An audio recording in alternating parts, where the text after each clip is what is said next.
Hey everyone, it's Mike Andes, and today we're going to be watching the full video and the consulting call that I had with Aaron. And this is from Business Bootcamp. You can watch the entire episode down below, but this is the consulting call in its entirety. We talk about him wanting to actually get more debt, and I met up with him in person at Equip Expo. We were thinking about buying another truck. He was thinking about buying another boom lift, just a whole bunch of stuff. And I think the important discussion we have today about debt being something that is addictive, extremely important as you grow your business to not fall into that trap. So again, full episode is down in the description, but this is the actual consulting call with Aaron. Let's go ahead and roll the tape.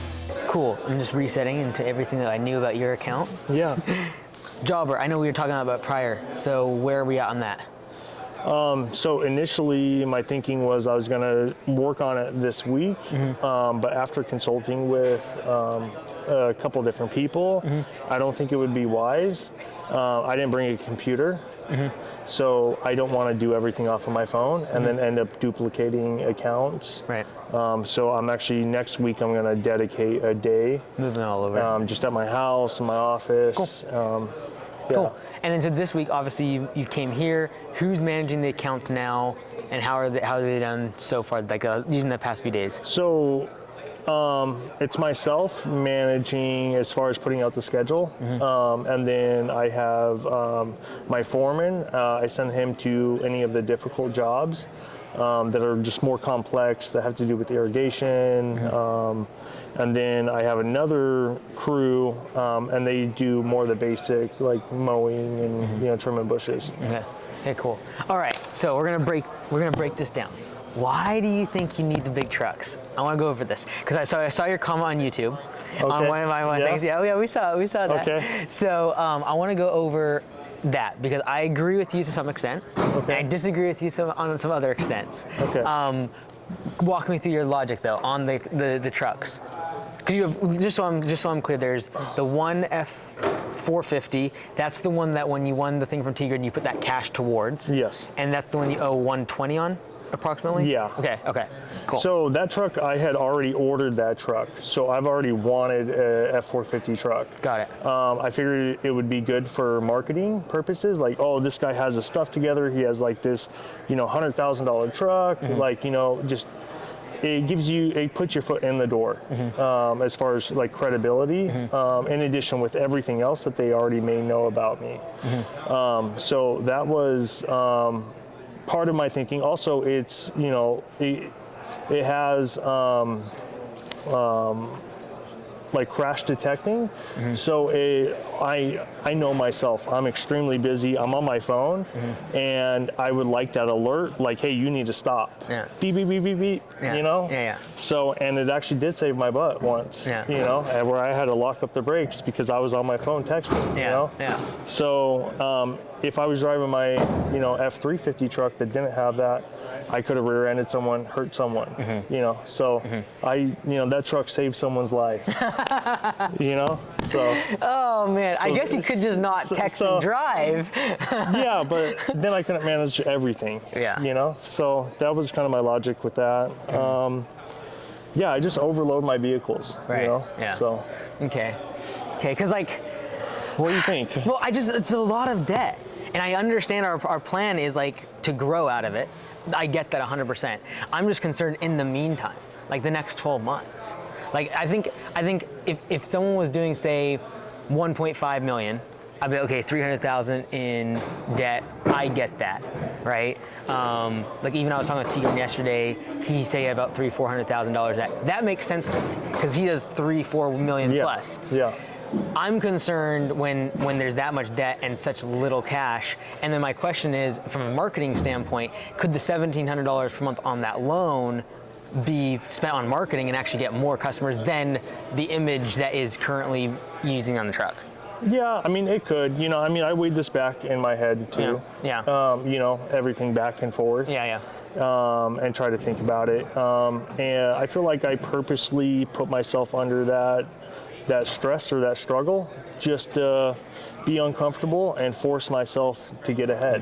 Do you think without that discomfort though, you'd be able to just lock into a gear without that pressure financially?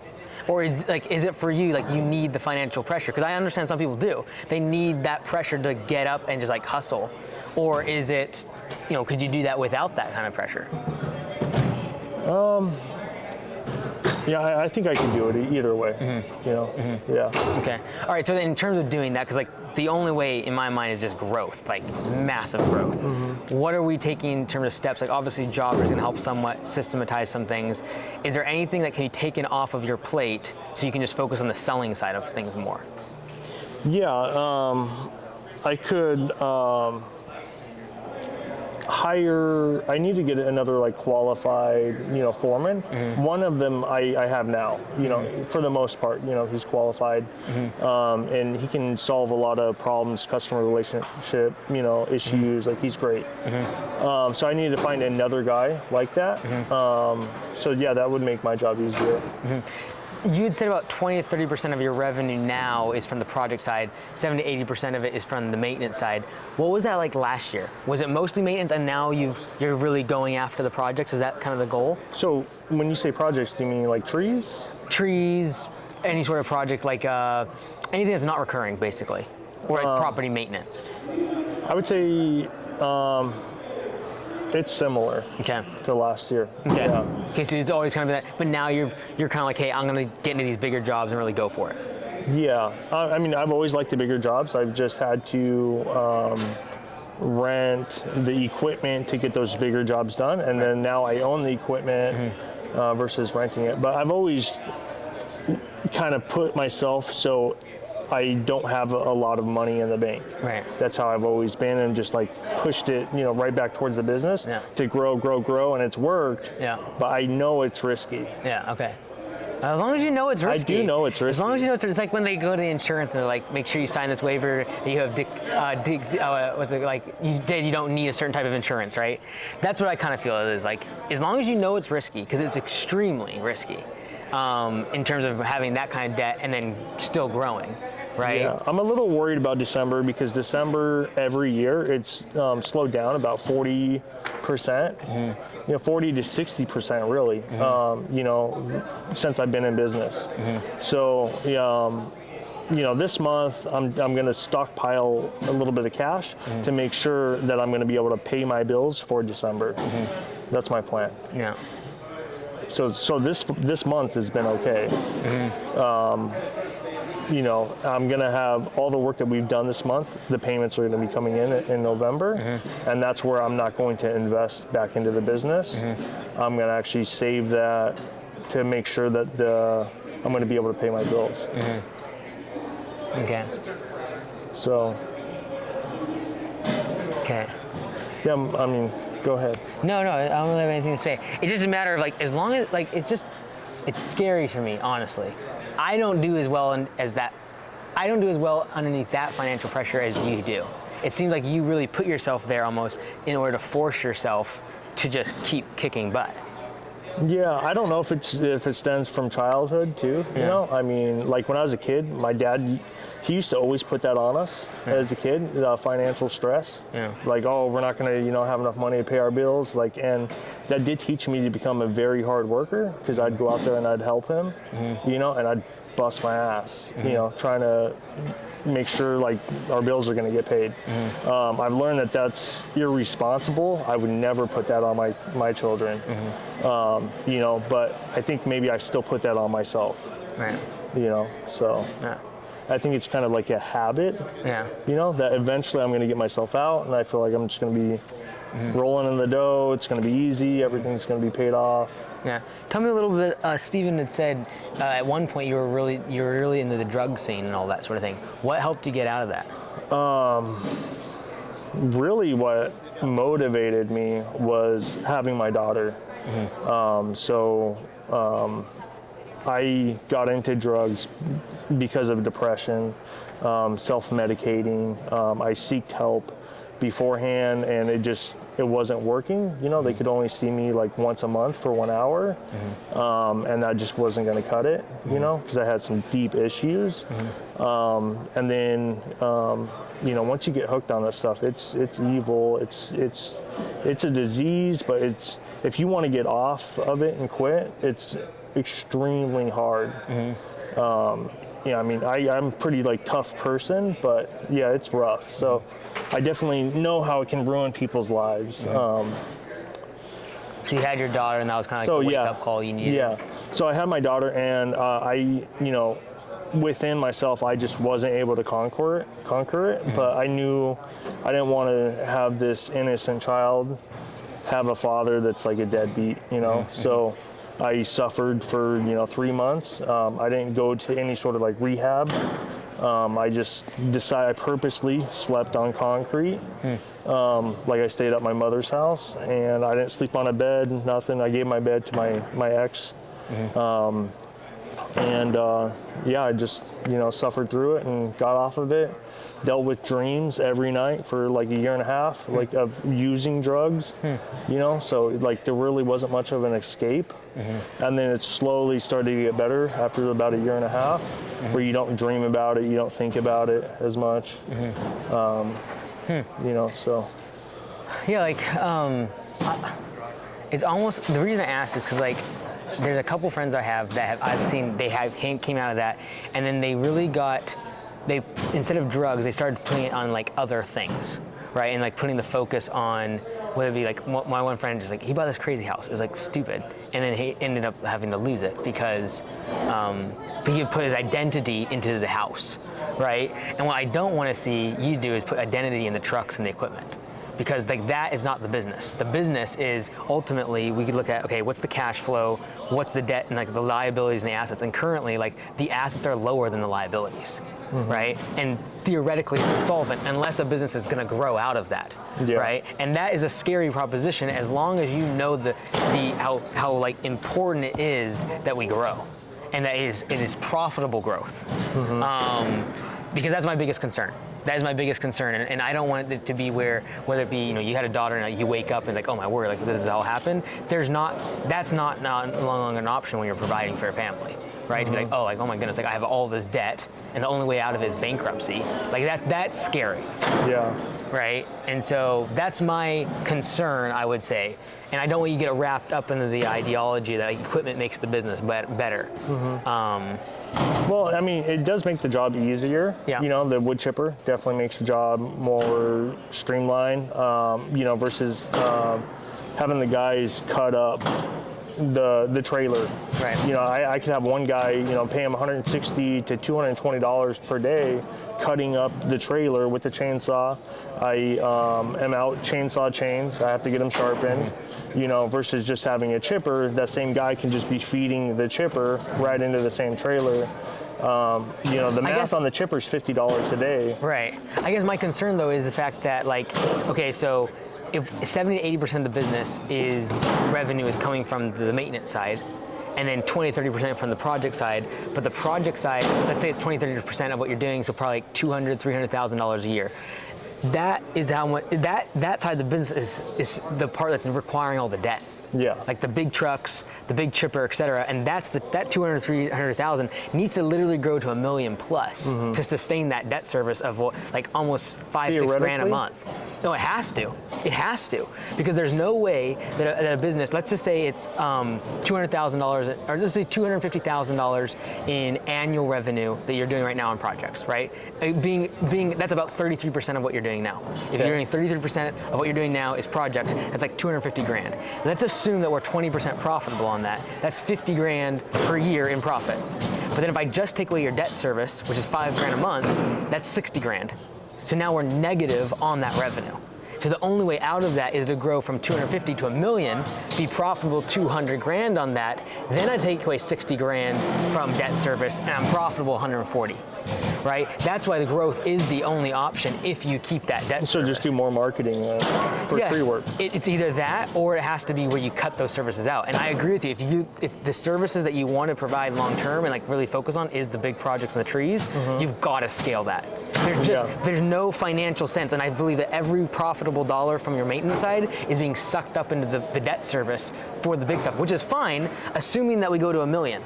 I feel like I need to fix the maintenance part of it. I feel like I'm very profitable when it comes to trees, but I'm not very profitable when it comes to maintenance. But even, let's say you're even 30% or 40% profitable in the projects, it's such a small part of your business. Yeah. Right? So like, even if you're doing $20,000 or $15,000 a month in projects, if you take that money and it's 20-30% profitable, it's still $4 or $5 grand, which still doesn't pay for the debt service. Yeah. Right? But growth is fine. Like it's that 12-month trajectory to that where it's like we really got to stay focused, because either A, you cut all that out and just get rid of debt and focus on simple services, or B, you got to ramp it up to where $5,000 a month of debt service is manageable. Yeah. Right? So Yeah. So would you be feeling different though if I had like $60,000 in the bank right now? 100%. You would? Yeah, I'm very concerned though when our revenue, like payroll per month is probably what, like 25 grand? I don't know exactly, So- but I do have the numbers, but Probably I don't around- know off the top of my head. Let's just say it's 25 grand, or even let's just say this, revenues of Somewhere 60, around there, I 70 would say. grand a month, right? And It's 60 to 90, depending on the month. got it.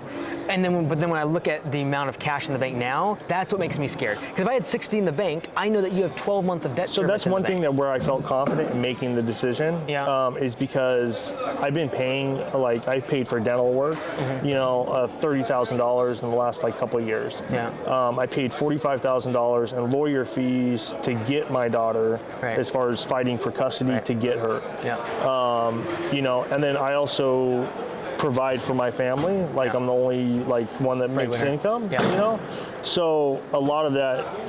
If I didn't have the lawyer expense, that's money I could have. Yeah. You know, I knew that my teeth were going to be fixed, Yeah. and then that's no longer an expense. Yeah, but having that expense of say 40,000 for the lawyers, et cetera, and the other 20, let's say it's 60,000, we basically just replace that with the debt, right? That 60 grand. So it's not going to change necessarily how much is in our bank account. And that goes back to if you had 60 grand in the bank account, that's a different conversation. I would just be like, hey, how do we spend 60 grand to scale up projects as fast as possible?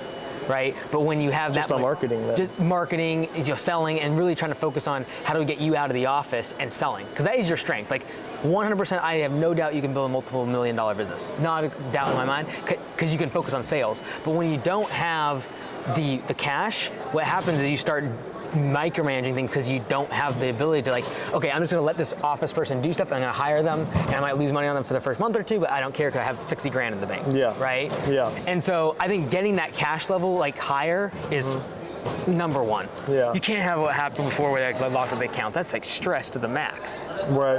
Say it again. When they locked up the account at the bank, like Yeah. like that's yeah, stress that was. up here. Yeah.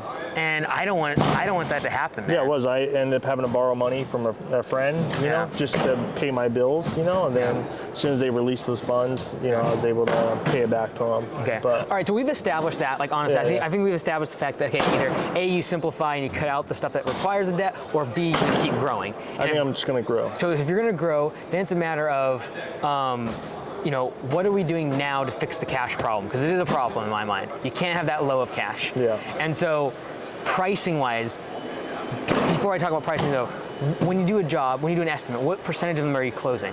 Like most of them? I would say 60%. Okay. I used to close like Most of them. 95% when I first grew, Yeah. or when I first started. Yeah. You know, and then I started to raise my price. Yeah. You know, and then I got people, oh, that's too much. How far are you booked out now? For projects. Well, total, I'm booked out about 3.5 weeks, so Okay. almost a month. Okay. And does that go lower in December, January, I'm assuming? In December, it does. Got it. Yeah, You're going to but, burn through the backlog? Yeah. So, Got like I probably have like 3 to 4 days in recurring work, and then I schedule the other jobs for like tree work, special projects. I'll fill those days in, so that way my guys consistently have work. Yep.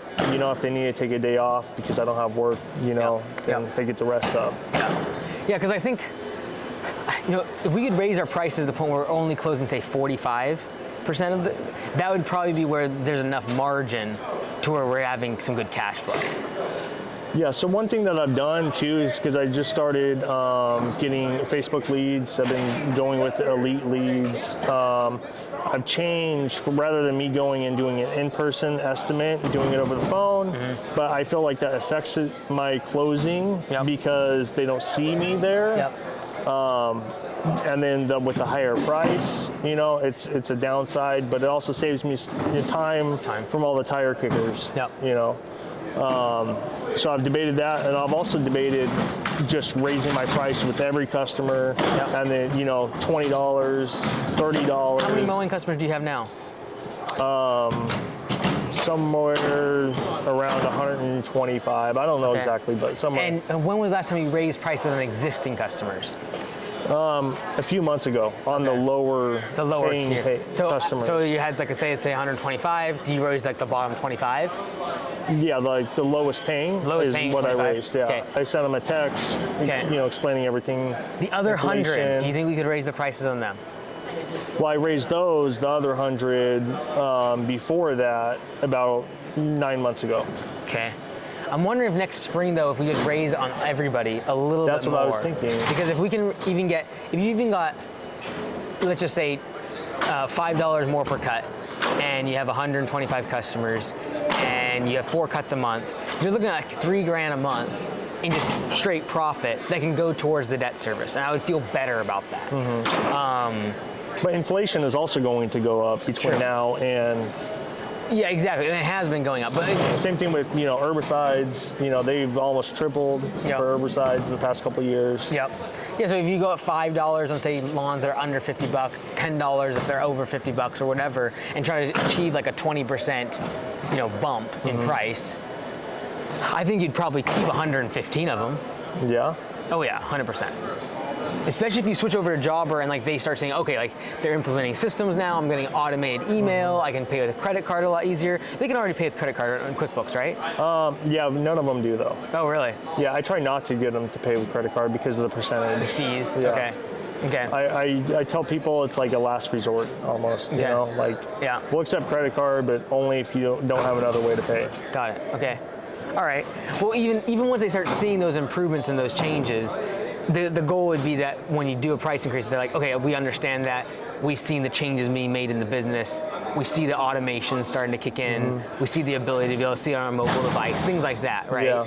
Well, I think you'd keep 115 of them. And again, like $5, that is 4 cuts, that's literally like $3,000 a month. $20. So you think a number would be better or just a percentage? I would rather you just do everybody and just say, okay, like anyone under this certain cut price, we're gonna raise by $5. We usually do like $40. If you're at 40 below, you're gonna have a $5 per cut increase, and anyone above that is a $10 price increase. So if you're at 60, you're not at 70, right? So just across the board price increase, instead of getting wrapped up in like, okay, who have I priced increased before?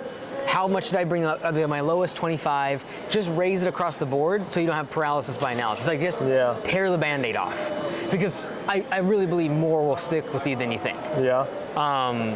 Even if you did that now, honestly. Yeah. I know it was just a few months ago you raised the 25, bottom 25, but if you did it now, I bet you have. Do you think I should tell them why?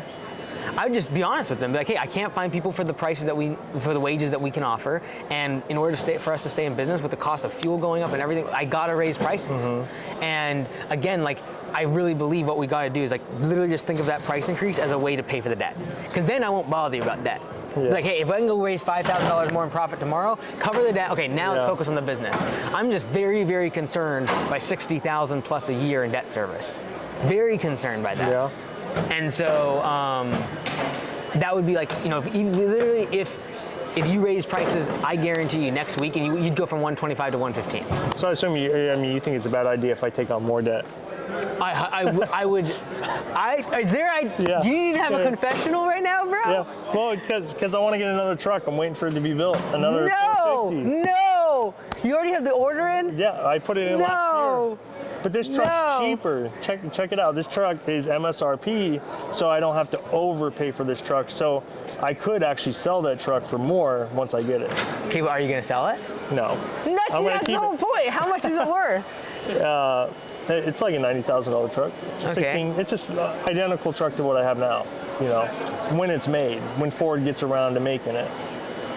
But hopefully by then I'm in a better situation. I know, but I'll have 60 grand in the bank. How I know, about but that? this is seriously like almost like the drug thing, because it's like I'm always gonna get better. I'm gonna get out of this. I can control this, and it's like this is just as bad as drugs. It's like a financial drug of like you can always take more debt to get the business keep going on forward. Yeah. But like ultimately, you can build a $5 million business, but if there's so much debt, there'll be no profit.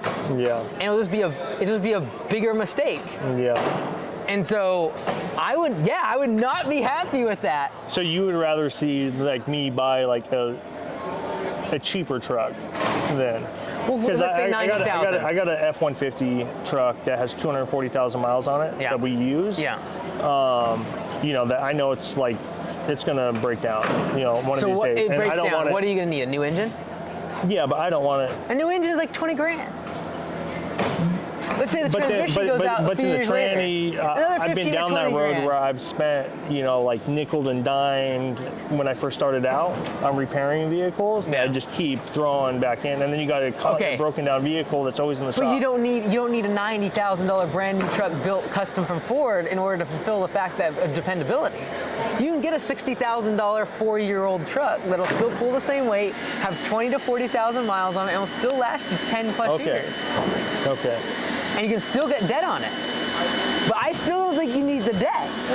Just the number is starting to get like really, really difficult. Yeah. Because let's say it's $70,000, $80,000 of debt. We're not talking about $350,000, $360,000, $370,000 of debt. We're not talking about $6,500, $7,000 a month in debt service. Yeah. So even if your business is really profitable, you take $7 grand off the top of that, it's getting really, really skinny. Mm-hmm. Yeah. When's that supposed to be done? I don't know. Confessional, man. I don't know, man. Whenever. I've been trying to put myself in a position so I can, because I know right now I want to be able to get that truck. If they said, hey, it's built, you know, credit-wise, I've utilized too much of my credit in the past year, you know, so, and then there needs to be a spending freeze. Yeah. There does. For what, a year? There's no, until you have X amount in the bank and until the business is doing X amount in revenue. I would feel more comfortable if you said, I will not have any more debt until $100,000 per month in monthly revenue. All right, and 50 grand in the bank. All right. Yeah, no, that's good. We need those too. things. We need 50 grand in the bank, and we need 100,000 plus in monthly revenue. I think you can do 100,000 plus in monthly revenue probably next spring. Yeah. That's not going to be the hard one. The hard part is, can you put the 50 grand in the bank to feel a little more comfortable, so that when things come up, they just do. Yeah. Like, we weren't expecting your daughter to have this. We weren't expecting the dental thing. Like, that stuff just pops up. Yeah. But that can put you out of business when you're running the margins and the cash so low. Yeah. Yeah. So, okay. So next week we're switching to Jobber. Or like we're going to be working on that. 100%, yeah. Okay. I'm going to do my best, yeah. Okay, and then take a couple of days off. Let's look at 2023, because this is our last week. We got to look at 2023 and put together the plan of revenue per month, profit per month, and cash in the bank. That's the only 3 numbers I want for like every month. Number, like top line revenue, what you're going to hit from January to December, the profit from each of those months, and then how much is in the bank account. Like literally you could burn tomorrow and it would be okay. Yeah. And what does that number need to get to? And if you get to 50 grand in the bank on that bottom part, we can get a truck. I approve. I approve. Cool. All right? Cool, man. Sound good. All right, thanks, bro. Thanks. It's awesome, man.